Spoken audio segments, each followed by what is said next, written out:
So here we are with a special interview for today's self-defense analysis. I'm here with sifu Jason Yost. How are you doing? Good. How are you today? Pretty good. And I wanted to interview him and pretty much ask him about his school. Um, he's a martial arts instructor, and he runs. I think he used to run a school, or I'm not sure if you currently run it or not. Um, I make appearances in Terre Haute, Indiana, and I'm in the process of opening a school in Tallahassee, Florida, currently. oh, okay, that's really great. So with that in mind, we're just gonna start getting right into it. Um, so my first question to you is, what got you into Wing Chun? Well, I had studied other martial arts prior to meeting Master Roberts, and really, in all honesty, I found myself at a crossroad in my life, and what I had studied in the past, while practical, didn't I didn't connect with it, and I needed something real that would take me to that next level, and something that wasn't going to conflict with my faith. And I met Master Roberts in Montgomery, Alabama, and found that Wing Chun was the perfect fit. And so I tell people, even though I had studied all these other things, I married Wing Chun. That's what I stayed in. That's what I got a tactical fighting degree in. Um, and really that's it. It was just very, it spoke to me. It's very practical. It's very real, and it's just it speaks about relationships. So it's very adaptive to the situation you find yourself. I completely agree with you. I mean, out of all the martial arts that I've seen, like Wing Chun really stands out to me. Um, just looking at the simplicity and the just how practical and simple the techniques are and everything is like uh, pretty amazing. Um, um, for the other martial arts, yeah, I do agree with you on that. It feels like um, it looks good on the outside, but um, when Well, I tell you, everybody gets into the martial arts for different reasons, right? yeah, And so some people just want to feel a sense of accomplishment, and so they go to a school where there are belts, and they can say, "Look at what I did, I reached this. Look at what I did, I reached this," and they want to complete something. They don't right, necessarily have any other goal but that, and that's fine for those folks. Then there's other people that want to compete in a specific arena, and so they go to a school for that reason, and they look for something that will do it. So for a boxer, they don't care about belts; they care about going in, training every day, competing, and winning.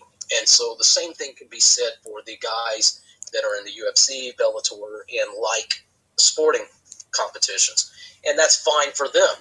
And then there's other people who maybe want to get into a tactical fighting system, something that will not only deal with uh, those types of situations that are passive aggressive, but more life and death. And so for those people, they want something else. And so, I think for Wing Chun, for me, I have found that while Wing Chun is a tactical fighting system, for those who've wanted to compete, they've been able to take those principles and focus them within the construct of the sporting events and still use them effectively. Um, I've taught several who have competed, and people have been dumbfounded as to how are they able to come in here and do this. It's not because Wing Chun is that sporting event, but the principles. It's a principle-based martial art, and as a principle-based martial art, all you have to do is learn how to use those principles. And if your goal is to compete, then apply those principles to that competition and go in and win. And and so I think It's one of the things that appreciate. Some are only good for minor offense on the street or just sporting events. And with Wing Chun, you kind of get something that you can apply to anything, even life in general. The principles of Wing Chun work because they're structure based. They're based in reality of being. And so if you apply these things to your workplace, you can create a safer workplace. You can be stronger. You can have more energy. So for Wing Chun, when you look at it, it really covers a huge area in a very realistic, specific, and simple manner as long as one applies themselves to those Right. ends, Right. you know. Yeah, that's pretty much correct. My next question is, what makes Wing Chun ideal for self-defense? That's what it is. I mean, if you're hungry for an apple and you're handed an orange, you're not going to be satisfied, right? Right. It's very simple. I mean, Wing Chun, look at the history of Wing Chun, what we know of it, okay? So there's a lot we don't know going uh, back to the 17th century, okay? But what we do know is, and what a lot of people agree on, is it was born from a very tragic event where all these people were murdered except 5 people. Now, if Wow. you can imagine living through something where the community that you lived in, not just your family, but your community, were murdered, and 5 people survived, and you're one of the 5, and you develop a fighting system, doing it for the fun of it or the sport of it. You're doing it to deal with the threats that have murdered and destroyed your life and your community. And so that's what it is. Gosh, that's that's really something. Yeah. Um. Yeah, I agree with you there. Um. I did not know that that a bunch of people were murdered in community. Um. In regards to that, I thought it was just Yeah, you I go can't. back, you'll see the Sulam Monastery was destroyed, and it was that community. And that's where Nimoy was and others who survived, and inevitably it came from there. Now, we don't know whether or not that monastery taught Wing Chun prior to its destruction. We just know that it came from there. Um, and it's just born from that tragic event. Okay, I see. So my next question is, what made you want to start a school? I think for everyone who studies Wing Chun, there comes a point where you mature and it's not about you anymore. It's about Right. other people. And that's what Ip Man talked about. He says, use your martial arts abilities for the good of your community. He saw firsthand what people went through because for a while he was a police officer. And Yeah. he got to see the community, the good, the bad, the ugly, right? Right. And so he understood that if we have an ability, a real ability, I'm not talking about one that's fabricated in our minds, but whatever we have, we are to contribute. And for us as martial artists, that's what we have. And so at some point you mature and you say, this isn't about me anymore. And that's when you have to give and you're called to give. And that's why I became a teacher, is to give Very and true. preserve. Yeah, because you don't want to have all that knowledge for yourself and not share it with with not share it with the world and try to help people and stuff like that.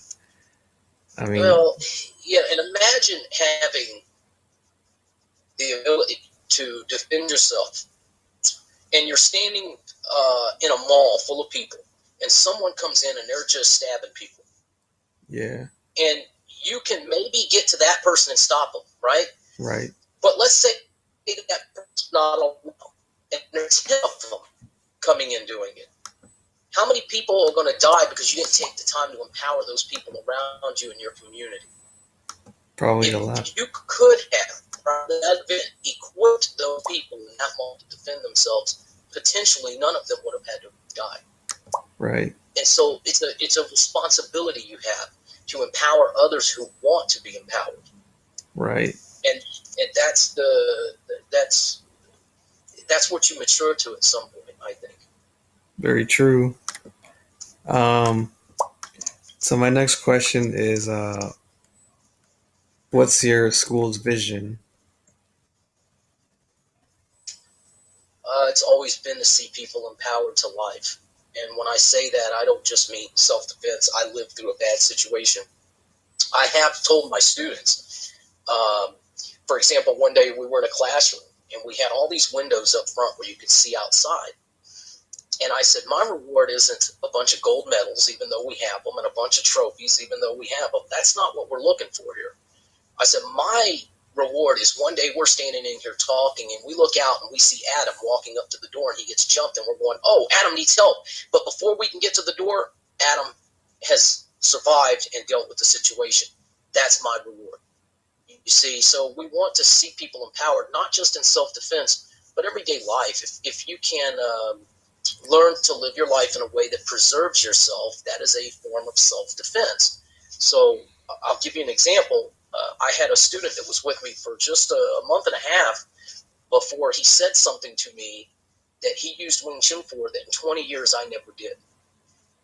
And it's because I never drove a forklift.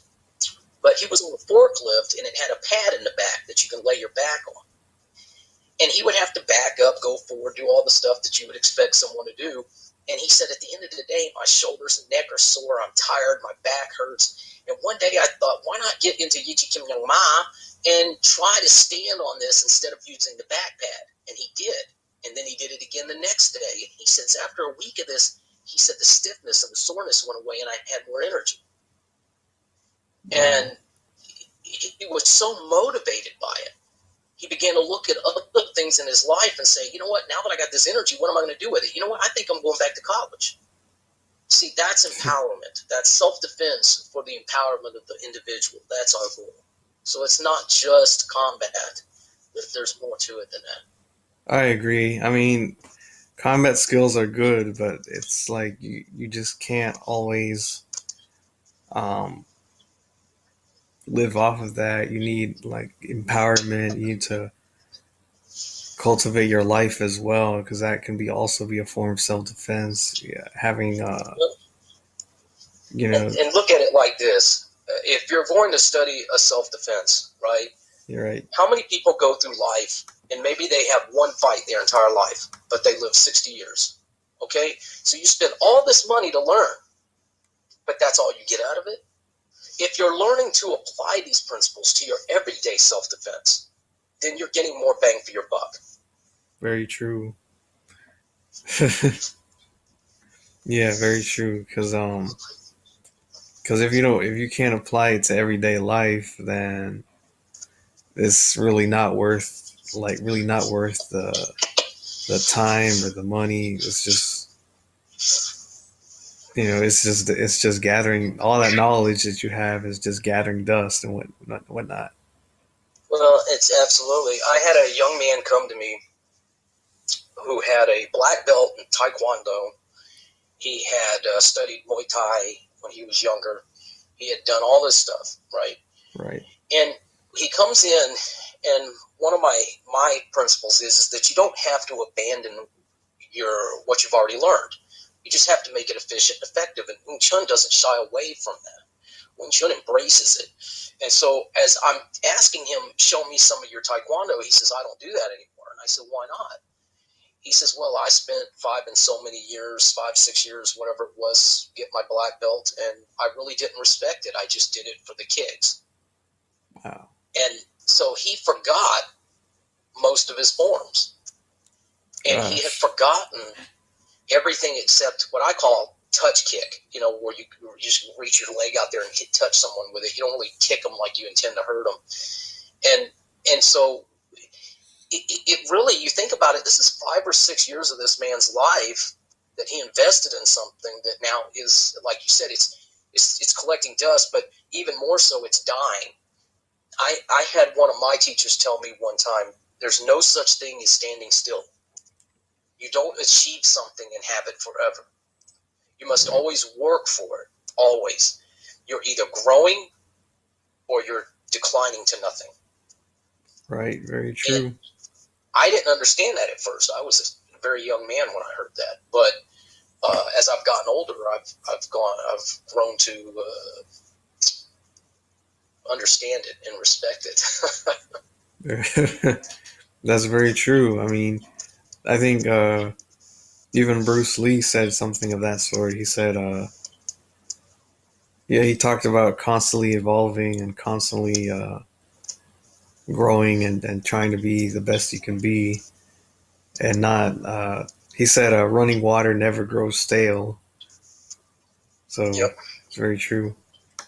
So next question is, have you ever been attacked? If so, what's your stories?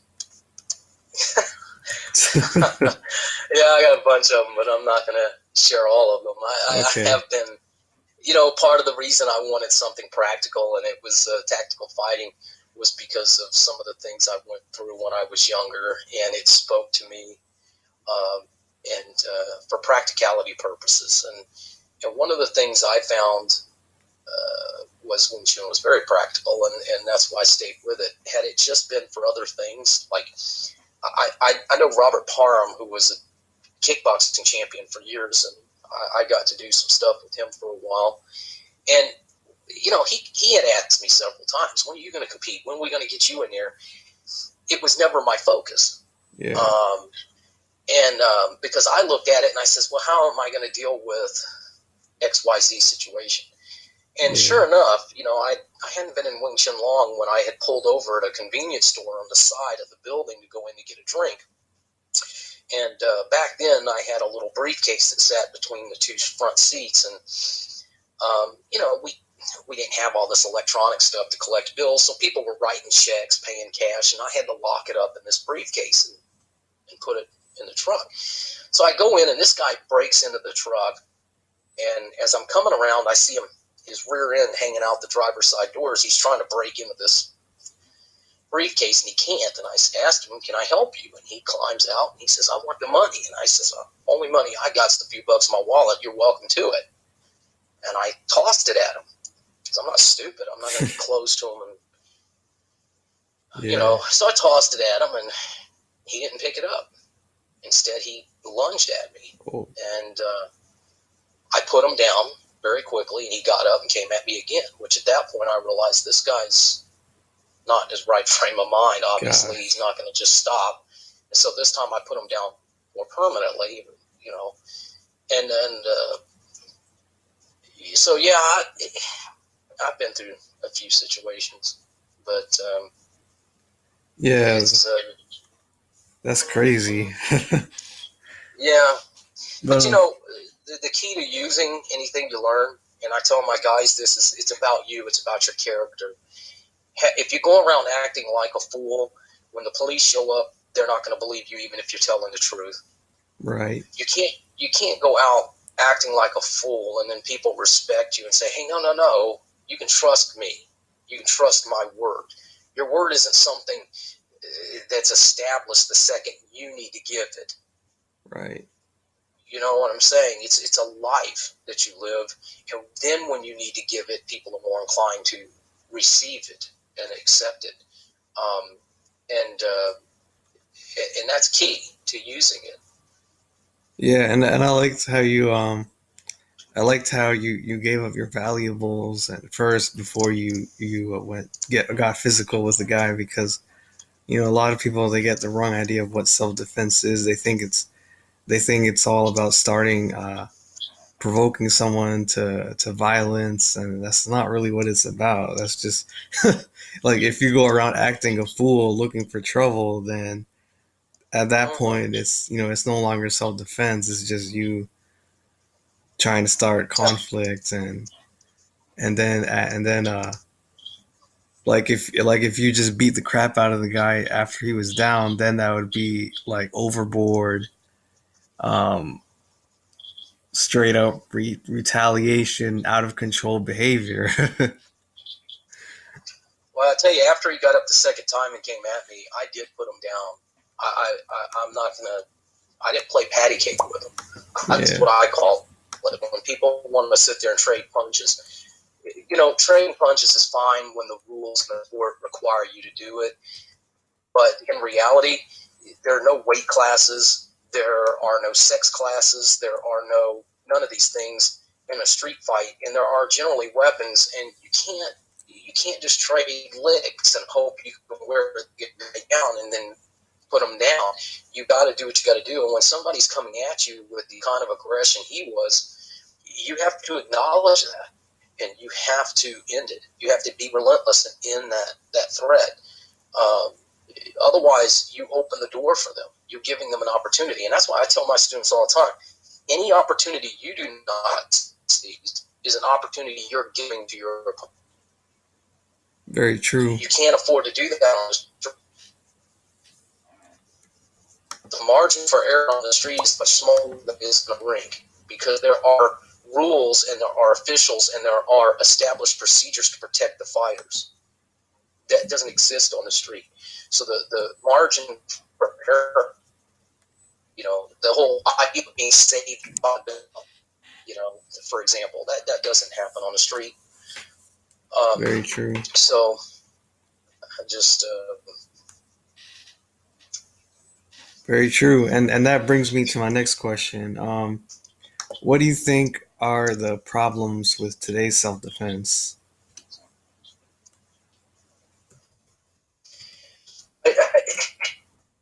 there's some people out there advertising what they're doing is self-defense when it's not. Yeah. And I don't mean that, as I said earlier, everybody gets into the martial art for different reasons. So if you're teaching to someone who wants to achieve goals, that wants to complete a system, good for you. But advertise it as such. And if you're helping someone who wants a health fitness program, then that's good. That's what people want, and that's where they're going to get it. Great. Advertise it that way. But when you're doing something that is not self-defense and your marketing is that and misleading people, you share the responsibility. And I had a man very, and he was at registration that we were in one of them. I came up and brought my. Anyway, I did a throat strike, and he says, "Whoa! You can't just go to the throat like that." And I said, "Excuse me?" He goes, "You can't go to the throat like that. You got to do something like this or this." And I said, "Well, show me." And I surrendered myself for him to exemplify his point. And he tried to put me in an arm lock, and it wasn't correct. And I asked him, "Do you have it?" And he goes, "Well, yeah." And I says, "No, seriously, put me in the." And he says, "I got it." And I said, so I floated right out of it and struck him lightly, but to let him know I'm there. And I said, so that didn't work.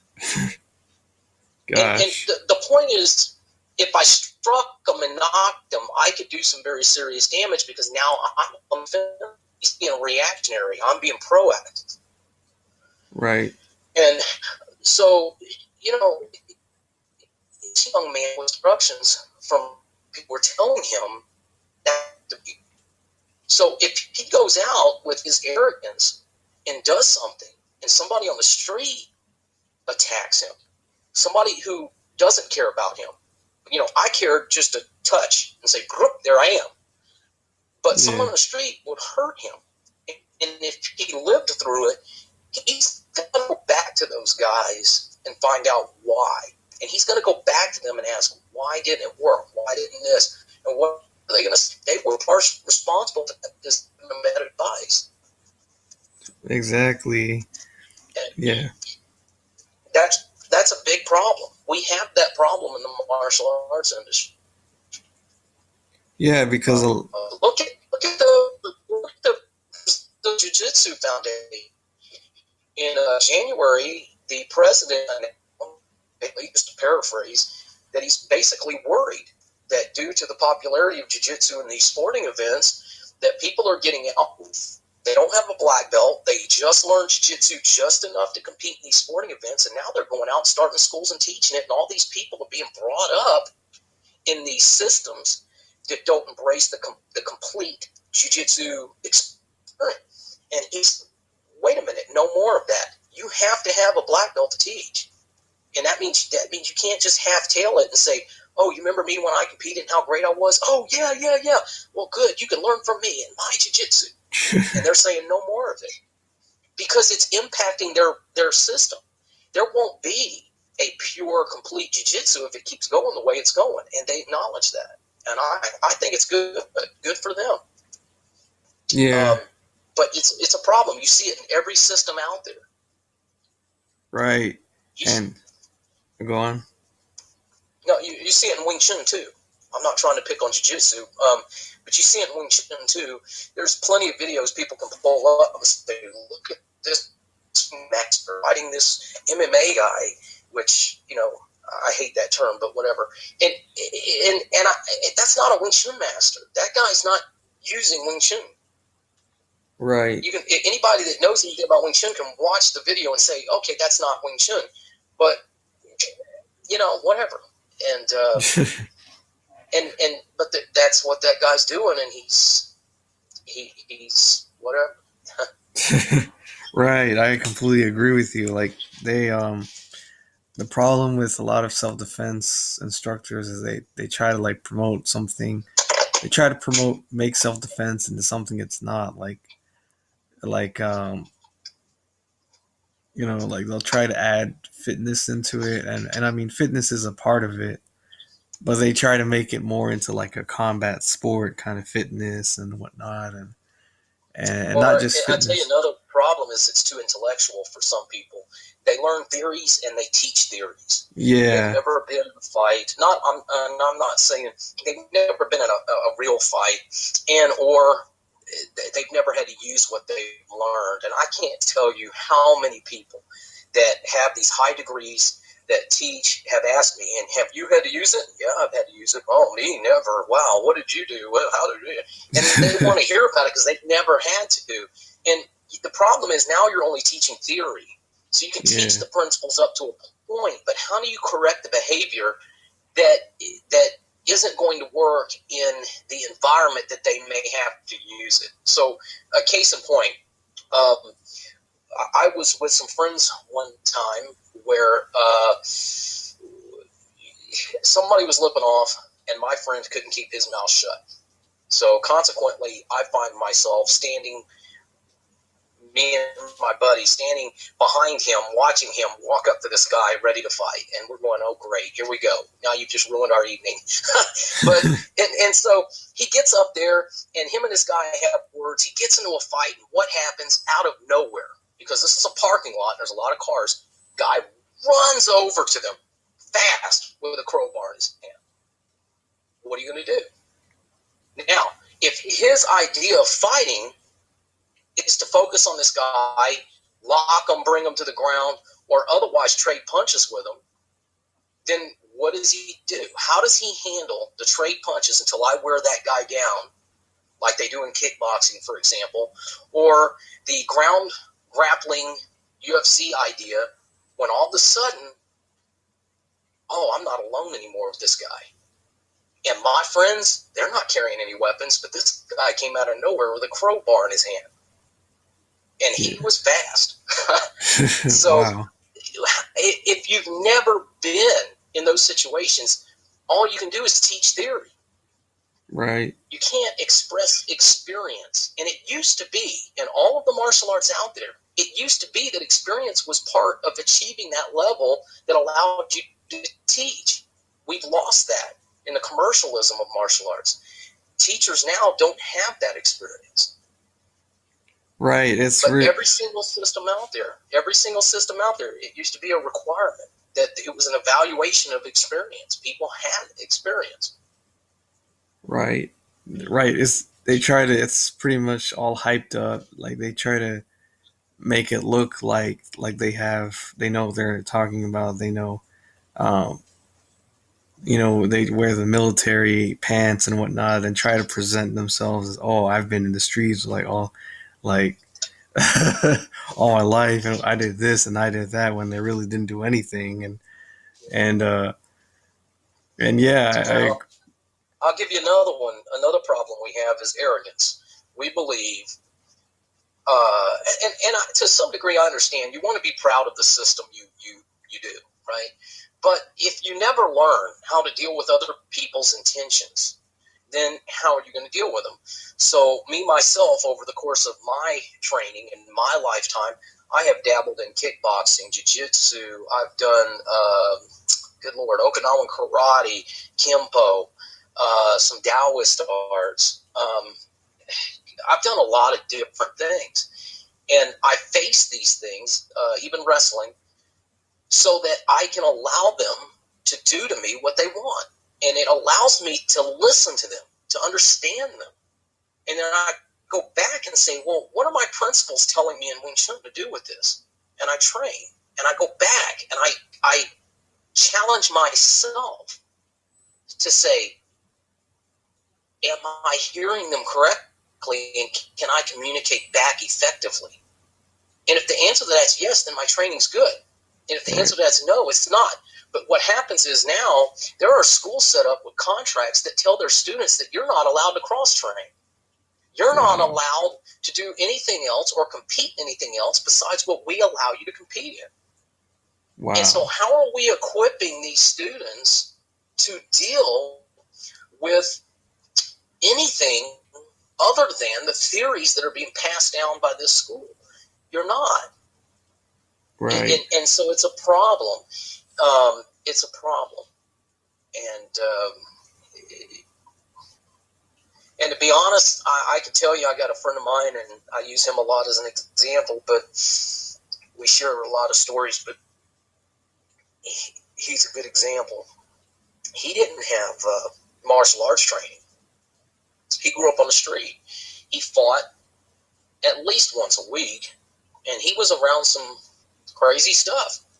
I mean, we both were, but he was in it deeper than I was, and he learned to fight. He was effective. He had a great punch because he had to learn, and he had to deal with that environment, and he disrespected martial artists. Wow. And one time there was some folks, 3 guys standing behind his car. We were trying to back out of a parking lot, and he honked his horn, and they lipped off in whatever language they were speaking, and he got out and walked right through their kicks and knocked 2 of them on the ground, and the third one ran. Their kicks meant nothing to him. Gosh. And so he didn't need that training to deal with their training. And so he had a genuine disrespect. And you know what he said? He looked at me and he says, please tell me you're not learning this crap. Dang. And that was what he said to me in that moment. And so it's very true that martial artists now, they have a bad reputation, if you will, with people that legitimately grow up and fight on the streets regularly because it's not practical. Right. And so we got to get back to reality-based self-defense. Yeah, I agree with you because a lot of schools, what they do now is just become too intellectual, where they just host a bunch of demos and they talk. It's all talk about theory and what if I do this, or oh, what if he does that, or what if I do, back and forth, and it's not really practical. Like, it's not realistic. It's not applicable. It's just 2 guys talking about theory, or the what if scenario, and If you look at fighting very simply, for those of us that grew up in the United States and had to study English, we went to school, and for 12 years they were teaching us vocabulary, right? Spelling, punctuation, etc. Right? We had literature class, and we had English classes, and we had all this stuff. And so for 12 years we did this, and we graduate and we say, great, we did all this stuff. No one tells you how to identify and communicate to various audiences, or if you're going to write a book, what to write about. You have to do that on your own. And so what happens is you find that people say the same thing in different ways, or they get around to the point differently. And sometimes people need to hear it differently to understand it. And so when we fight, the same thing applies. It's a form of communication. And Right. if we can't listen and communicate with that other person, if we can't be flexible enough to deal with different audiences, different intentions, then we're not learning to fight. We're learning to deal with something within a isolated environment, an isolated system. Right. Very true. It's like I said. I mean, in a real fight, you know, you don't. Uh, it's two people. It's a relationship. You know, it's not just you, or it's not just the other person doing all the work, and it's a two-way street. And I think unfortunately, what's happening is people.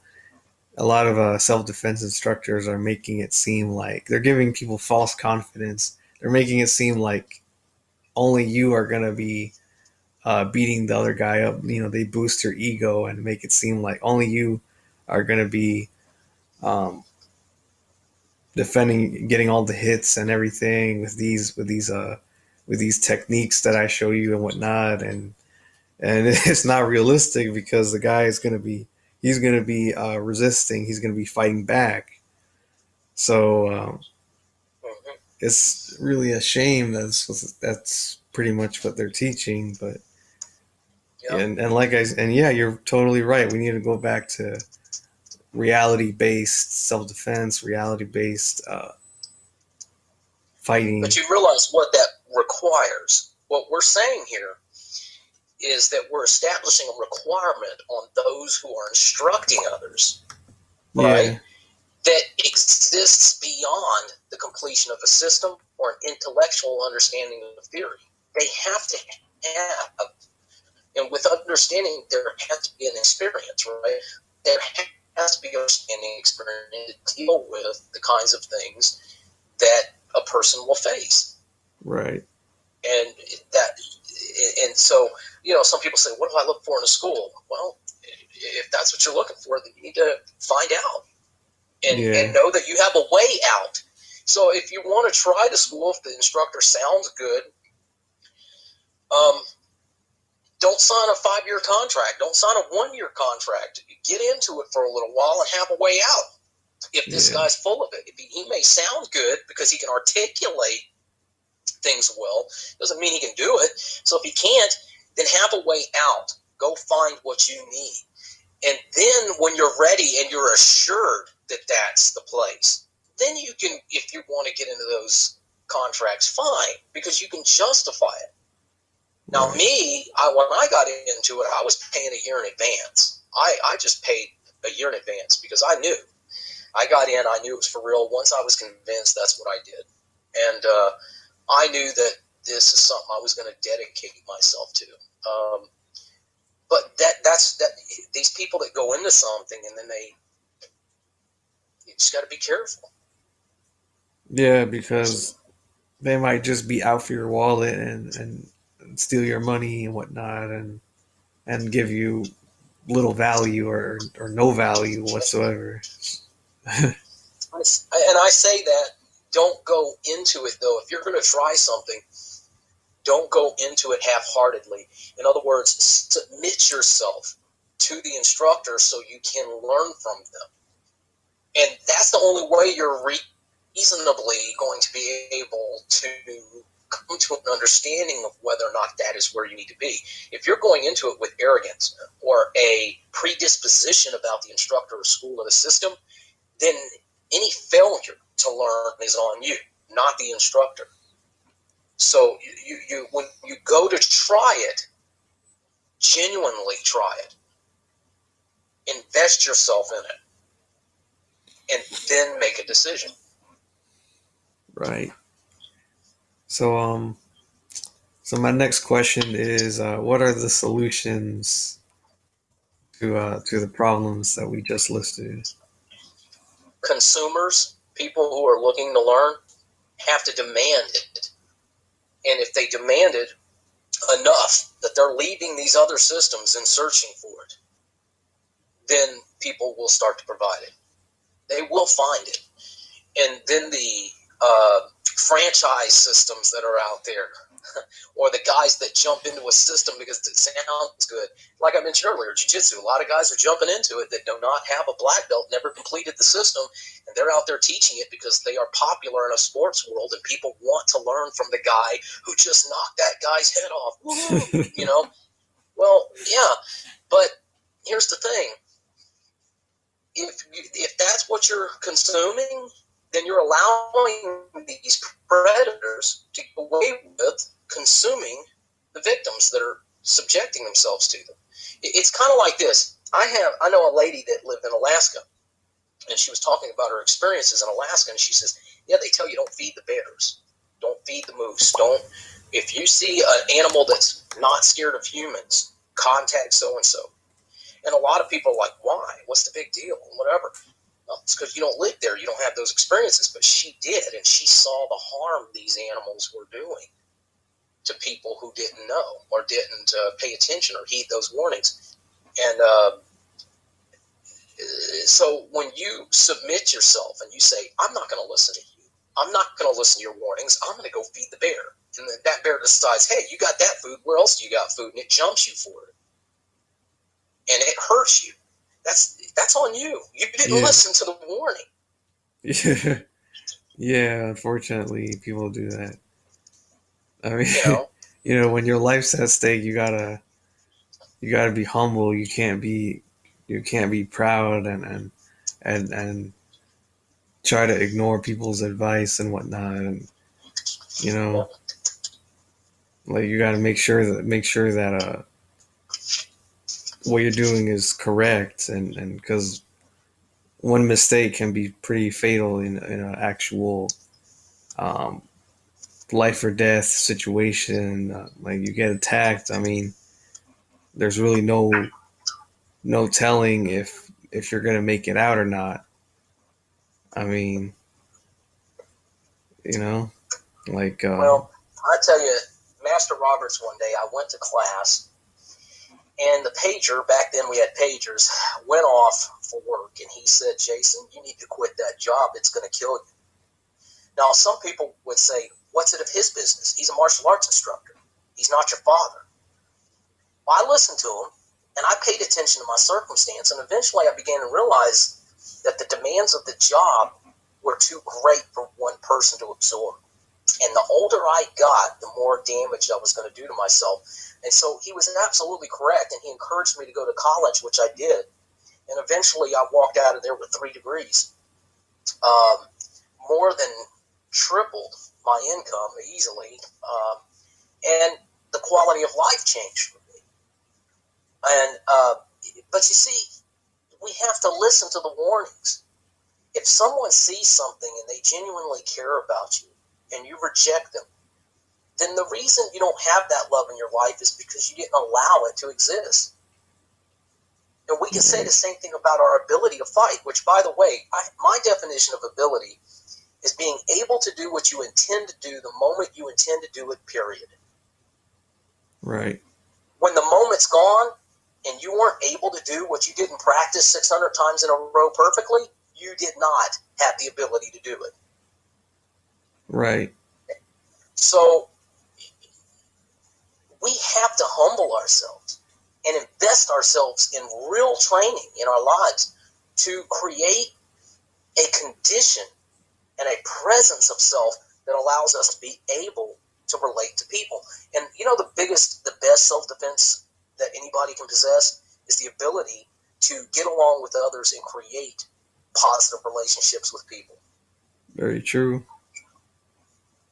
Yeah, that's really what it all boils down to, because it's not really about techniques and punches and kicks and all that stuff. Like it's really the best self defense is really just about uh, positive relationships, maintaining those, and try to resolve conflicts with people, just living in harmony with Yep. people. Because you don't want to, if you go around mouthing off and trying to start stuff, then that's pretty much what's going to get you hurt. It's going to get somebody else hurt and whatnot. And Yeah. you know, maybe even killed. Who knows? So It's happened. And then there's Yeah, some people plenty that take times. that too far, and they're too nice to people, and they're not assertive enough when they need to be. And you have to learn.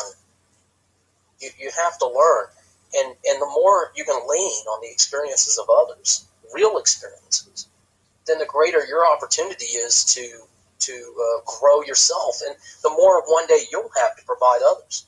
And I'll give you an example. I met a young man who, when he was 17, went to prison, and while he was in prison, he just lost it. He really came to the realization that a lot of what led him to be in prison had to do with his family and what they did to him. And it was a harsh reality that he had suppressed for a very long time. And he had made friends with people that were really hurting him, but he didn't see it that way because they were the ones providing for him when his family wasn't. And so he he got to this point, he got hopeless and he wanted to kill himself. One thing led to another. There was a minister that was going to the prison. He met with him and it got him through. And he got out of prison. And he came to my school for a while, and I told him, think about your testimony one day. If you really get to a point where you understand Wing Chun and you're using it, think about the people in your situation that had nowhere to go, that they'll listen to you because of your experiences and how much good you can do. You know what I mean? Now Right. that's a powerful experience he has that a lot Yeah. of people don't have, that he could use to positively help other people with his Wing Chun. Very true. Very true. So, my last question is, where can people find you at? Well, we have a website, yostwingchun.com. That's YOSTWINGCHUN.com. I haven't written a blog in a while. I do have a blog page. It's YOSTWINGCHUN.blog. And then they can call me at 812-229-4097.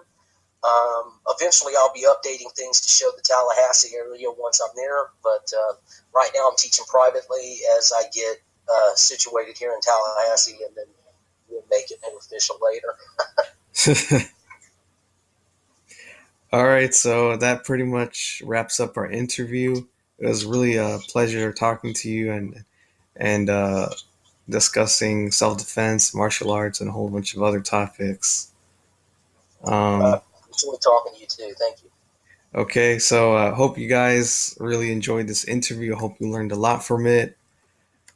Um, like this video, subscribe to my channel, leave your thoughts below in the comments, and so yeah, that pretty much wraps this up. So um, it was a pleasure having this interview. Thanks very much.